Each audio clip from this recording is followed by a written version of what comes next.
How you can add the Snapchat filter to any of the existing photo. Hey guys, in this quick tutorial I am going to show you that how you can do this easily. So the steps are really easy and simple. So now let's get started. So first of all you have to go into your Snapchat, and here you have to go into your camera roll, and you just have to select the photo that you want to edit.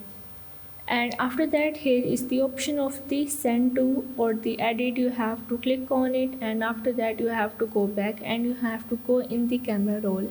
Now here you have to again select the photo, and after that here you have to click on these three dots that is in the top, and you have to go in the edit photo. Now here in the edit photo, here you can add any of the filter that you want to add, just like this.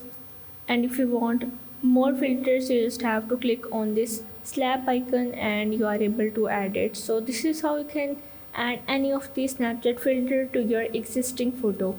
So if this video helped you out, make sure to like and subscribe the channel, and see you in the next video.